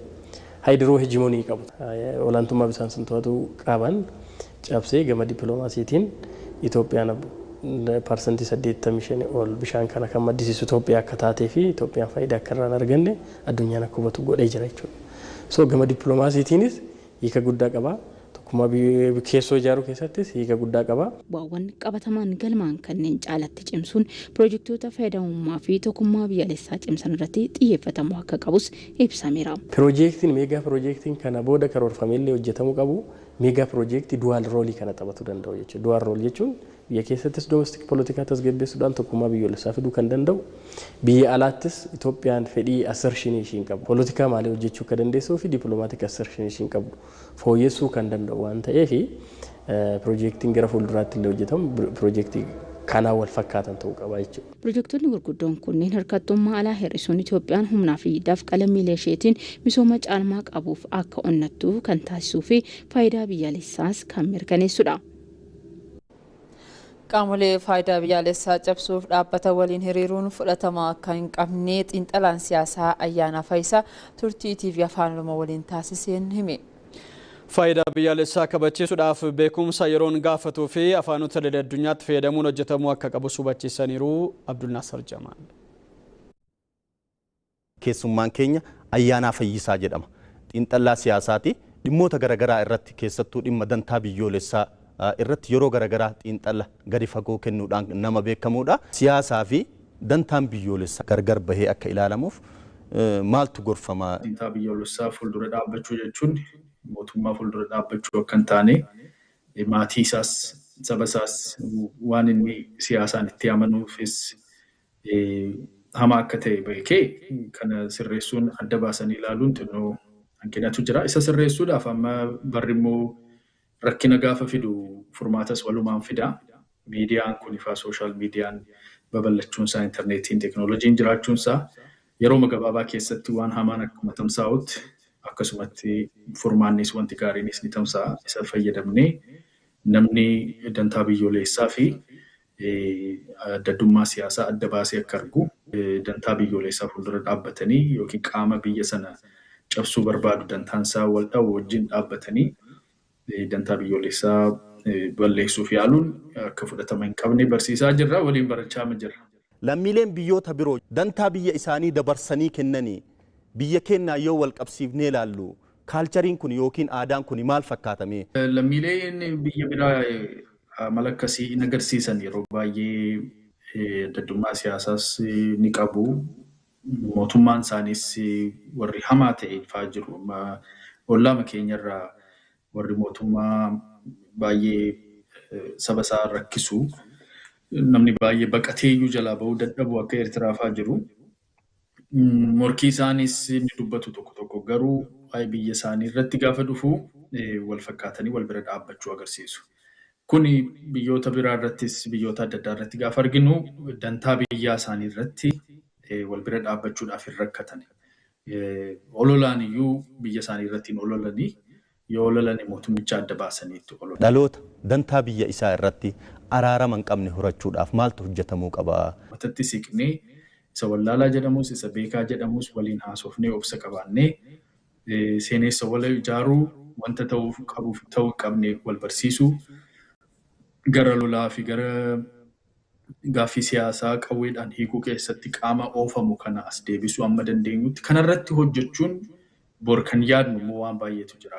Akka nama tokkotti akka sabaatti akka biyyaatti waan yaadnu jira. Isa fiixaan baasuudhaaf ishee xinnoo yaadnee ishee xinnoo irraa kaanee akkamitti doominoo effeekti qabaatee akka bal'achaa deemuuf hojjennaadha. Dhimmoota dantaa biyyoolessaa kabachiisan kana keessattuu dhugaa fi haqa biyyi tun qabdu jechuudha. Hawaasa idil addunyaa biratti beeksisuudhaaf hojiin hojjetamuu qabu maaliin? Beekumsa biyyi lafaa eessa jirti, eessa deemaa jirti isa jedhu sana beekuu gaafata tokkoffaa. Lammaffaa afaan waan inni arge keessaa wanti baay'ee nama gaddisiisus nama dhibus afaan biyyoolessaa qofaa irratti malee kan siyaasa keenya baay'eetti bisheessinu afaan Arabaatiin amma namoonni waan hubatanii waa namaa ibsuu danda'anii nama baay'ee hin qabu. Namootuma muraasaa gidduu kana as ba'anii namoota argeen ture dhufee biyyattis ijoollee ciccimootu jira. Amma isaan hojjechaa jiru. Isaan immoo nama baay'ee baasuu turre. Public diplomaasiin entirely kan jedhamu almost akkuma jiruun gara miidiyaa diplomaasiitti. Ayyaana Fayyisaa toora irratti argamtee keessattuu dhimma dantaa biyyoolessaa irratti yaada bal'aa nuu qooddeef maqaa daawwattoota keenyaatiin hedduu galatoomisin jedha. Fayyaa ta'u ulfaadha.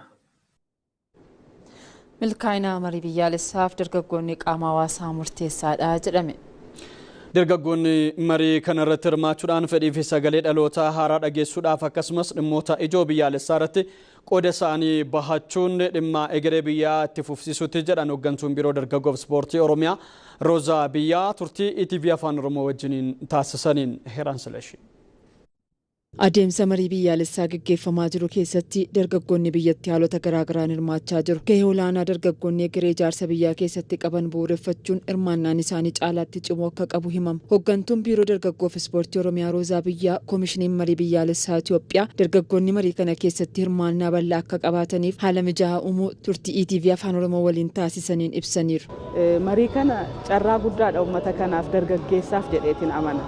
Carraa guddaatti rakkoosaa fuuldura taa'ee ittiin mari'atee hiikuudha. Dargaggeessi keenya aadaa isaarraa ka'ee carraa mootummaaniif biyyi kun fiddeerraa ka'ee itti fayyadamuu danda'utu irra jiraata. Dargaggeessi naannoo keenya ajandaa isaa koomishinii biyyoolessaatiif dhiyeeffateeti kan jiru. Akka dargaggootti maal barbaada? Maal inni kan akka marii kanaaf dhiyaatu ajandaan inni barbaadu kan jedhu qaama hawaasaa hunda keessaa dargaggeessi jiru. Dargaggoon jaarmiyaalee hawaasaa adda addaa keessatti ijaaramanii jiran, dargaggoonni siyaasa keessa jiran, dargaggoonni hayyoota ta'an, hojjettoota mootummaa ta'an, daldaaltota qonnaan bultoota ta'an, dargaggoon kun bakka hawaasaa adda addaa keessa waan jiruuf kana hunda keessaa dargaggoossi bakka bu'ee dhufee gaaffii isaa dhiyeeffateeti kan jiru. Kanaaf sirna kana keessatti tokkoffaa hirmaachuudha, gaaffii isaa sirnaan dhiyeeffachuudha. Waliigaltee irras gahuu.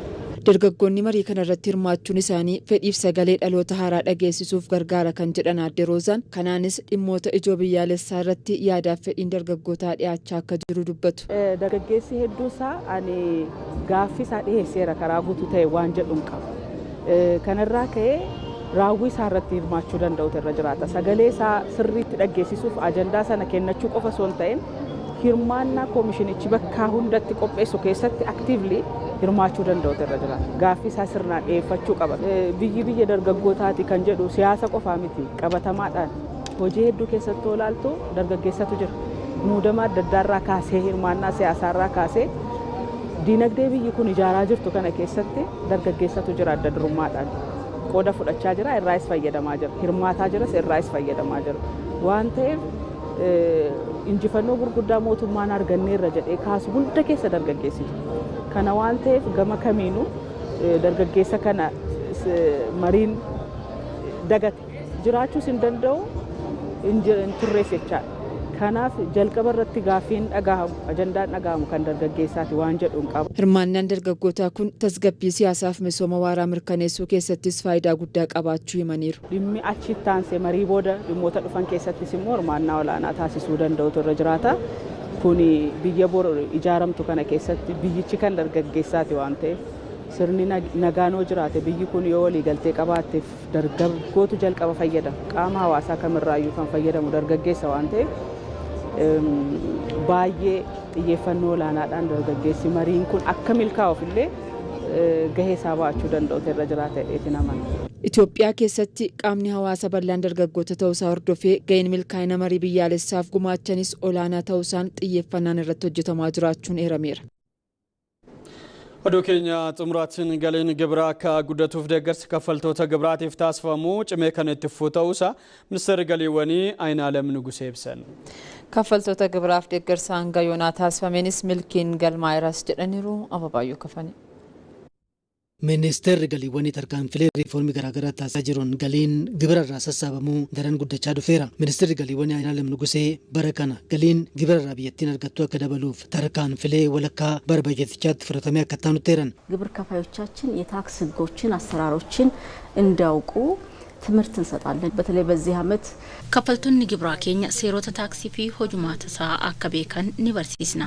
Keessattuu bara kana ministeerri muummee kaffaltoota gibiraa amanamuuf beekamtii kennan gibira kaffaluun waan nama boonsu ta'uu hubatanii of kennanii akka hojjetaniif kaka'umsa olaanaa isaaniif uumee jira. Tajaajila VIP akka argatan paaspoortii dippiloomaatota akka argatanis ta'anii jiru.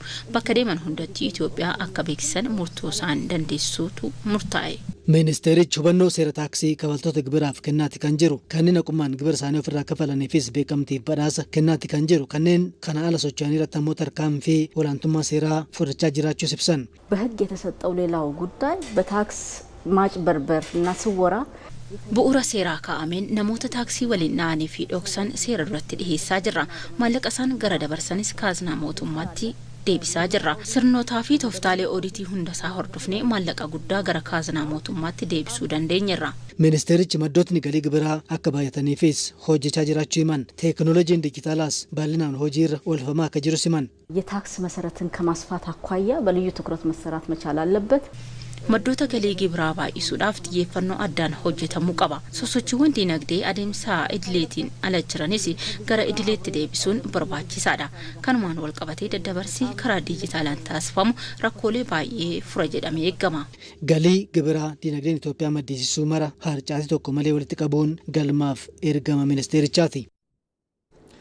kabajamtoota daawwattoota keenya oduuf odeeffannoon galgala kanaaf qabanne marsaa lamaan simbiraan gahaa turre kanan gaammaatti daawwattan ture hordofuu keessaniif guddaa galatoomaa.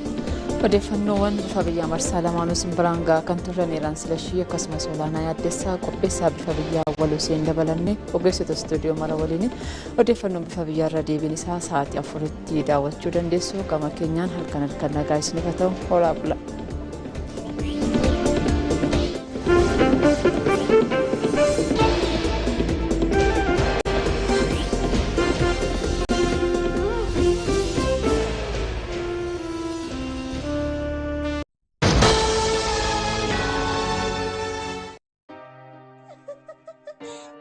bilbila akkanaa akkamittiin argadha akkan hin bitanne harkan na gabaabbate. Odeeffannoo barbaachisu buufachuuf bilbilli smaartii baay'ee barbaachisa. Bituun ammoo humna barataan tasuma hin danda'amu.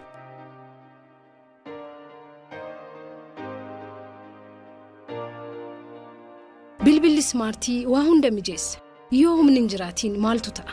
Rakkinichi teelee birriin furameera. Bu'uuratti fayyadamaa fi maammilummaa keessaniin bittaan kafaltii yeroo dheeraan mijateera. Isinirraa kan eegamu teelebir super appiin yookaan mallattoo urjii 127 mallattoo riqichaan device financingii filattanii galmaa'uu fi gara giddugala kenna tajaajila Itiyoo Telekoomitti gortanii bilbila smaartii jaallattan filachuu. Kafaltii isaaf yaadda'inaa. Akka filannoo keessanitti baatii ja'atti yookaan immoo waggaa tokko keessatti ji'atti qarshii 959 eegalee bilbila keessanitti fayyadamaa suuta kafaluu dandeessu. Samsung Galaxy A26, Samsung Galaxy A16, ZTE A34, ZTE Blade, Tecnopop 10, ITL A50. Kafaltii yeroo dheeraan bilbila smaartii qabaadhaa. Itiyoo Telekoom, baankii Siinqee fi baankii Awaash waliin.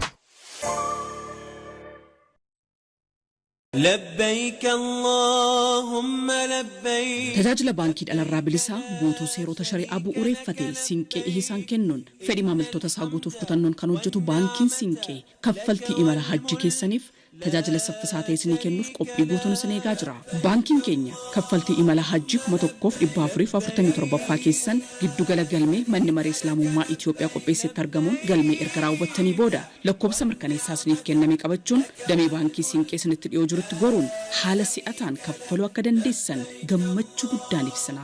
Baankii Siinqee tokkummaan gara milkaa'inaatti.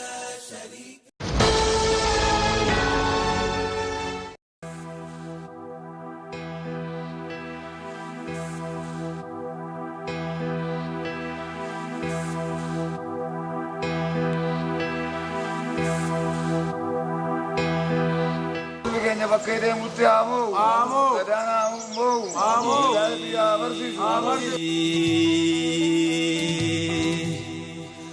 Galmi kee Afrikaa waa karattaaf taaree qabsoo ati goote wanta laayyoo seetiree dharti samii baatee irsaasa sirroobdus dachi jala seentee lafatiin sochooftus rasaasin sirroobe lubbuutee baase malee dhugaa yoomsi harkaa buuse. Dachiin siin sochootee gatan tarsee kuftus dhugaa yoomsi harka buuse Oromoo koo saba dhugaa afaan bineensaa keessaa dhugaa harkiftee baafteerta bichee bareechitee galmatti galsiiftee karaa rafeteerta. Obbooftanii uummanni biyyaa hundi maali ajaan bokkutu kenna dhugan du'aa bokkutu kenna dhugan du'aame hajaa teessanii itti sii galuu itti sii galuu itti sii galu. Anaya enagaan jagat anatistu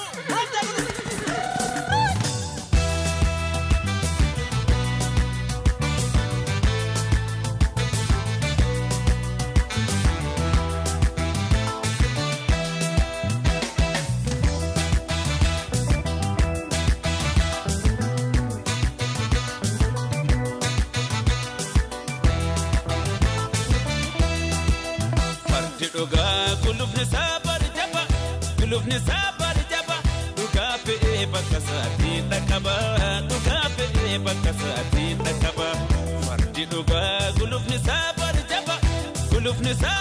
jaba duga pe bakka saatii dhaqaba duga pe bakka saatii dhaqaba.